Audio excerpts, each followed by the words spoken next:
Cette seconde-ci a disparu pour toujours. Elle s'est perdue dans la masse anonyme de l'irrévocable. Elle ne reviendra jamais. J'en souffre et n'en souffre pas. Tout est unique et insignifiant.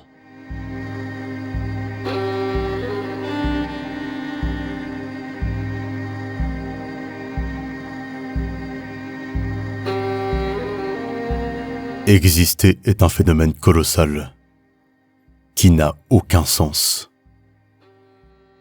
C'est ainsi que je définirais l'ahurissement dans lequel je vis jour après jour.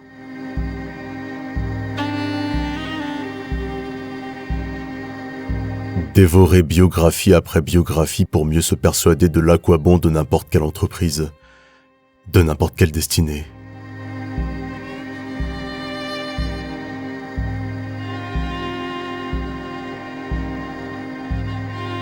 Au lieu de faire attention à la figure des passants, je regardais leurs pieds.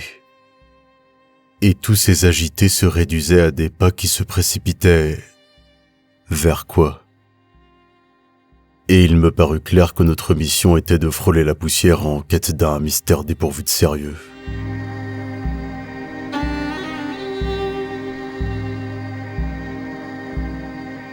Personne n'a été autant que moi persuadé de la futilité de tout. Personne non plus n'aura pris au sérieux un si grand nombre de choses futiles.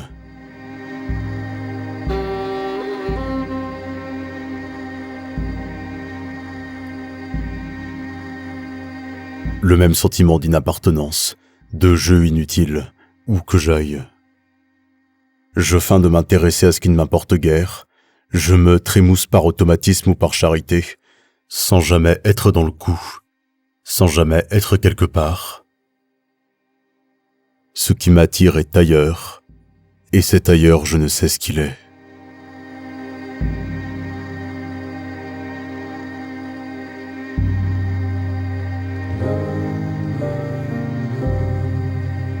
Plus on vit, moins il semble utile d'avoir vécu.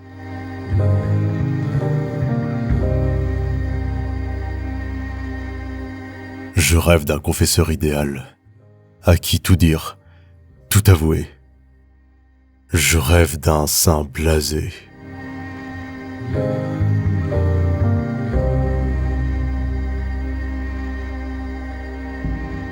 Je n'ai pas connu une seule sensation de plénitude, de bonheur véritable, sans penser que c'était le moment ou jamais de m'effacer pour toujours.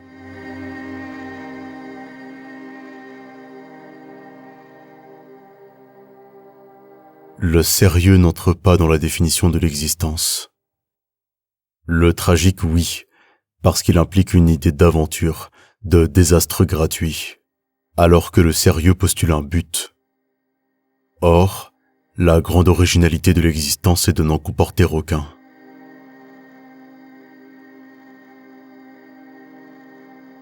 Devant une tombe, les mots, jeu, imposture, plaisanterie, rêve s'imposent.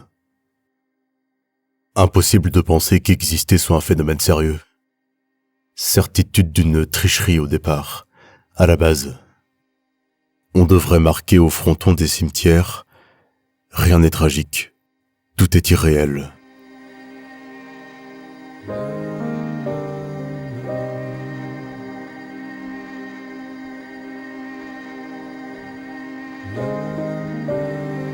Une vie pleine n'est, dans le meilleur des cas, qu'un équilibre d'inconvénients.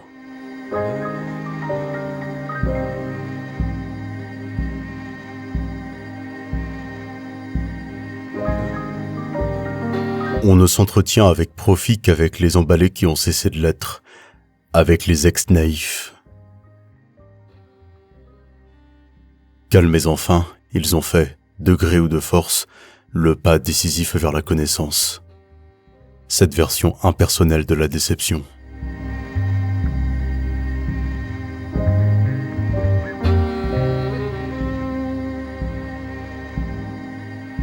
Je ne connais la paix que lorsque mes ambitions s'endorment. Dès qu'elles se réveillent, l'inquiétude me reprend. La vie est un état d'ambition.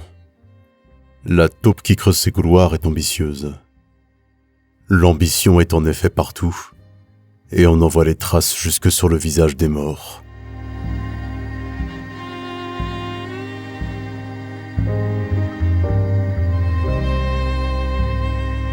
J'ai tous les défauts des autres et cependant tout ce qu'ils font me paraît inconcevable.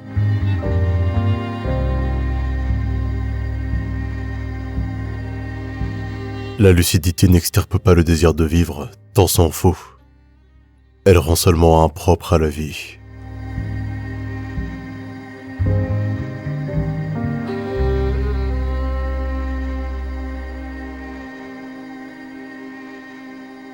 Quand on considère froidement cette portion de durée impartie à chacun, elle paraît également satisfaisante et également dérisoire, qu'elle s'étende sur un jour ou sur un siècle. J'ai fait mon temps. Il n'est pas d'expression qu'on puisse proférer avec plus d'à-propos à n'importe quel instant d'une vie, au premier y compris.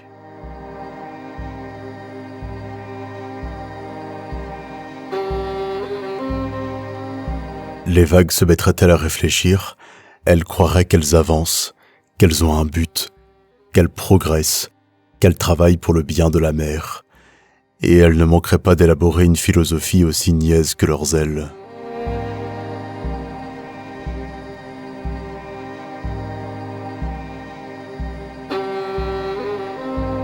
Ce n'est pas la peine de se tuer, puisqu'on se tue toujours trop tard.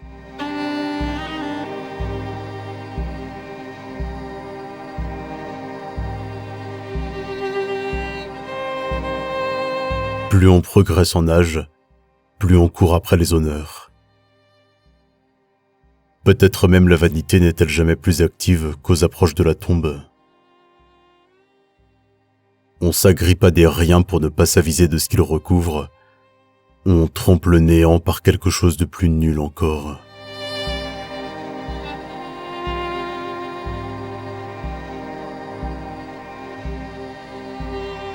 On n'est comblé que lorsqu'on aspire à rien, et qu'on s'imprègne de ce rien jusqu'à en devenir ivre.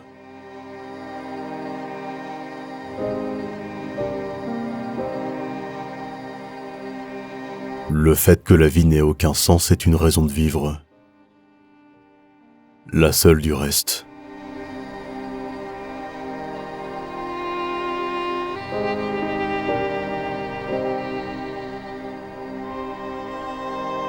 J'ai gaspillé heure après heure à ruminer sur ce qui me semblait éminemment digne d'être creusé, sur la vanité de tout, sur ce qui ne mérite pas une seconde de réflexion, puisqu'on ne voit pas ce qu'il y aurait encore à dire pour ou contre l'évidence même.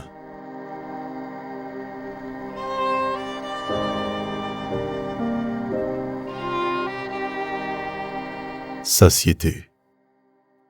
Je viens à l'instant de prononcer ce mot, et déjà je ne sais plus à propos de quoi, tant il s'applique à tout ce que je ressens et pense, à tout ce que j'aime et déteste, à la satiété elle-même.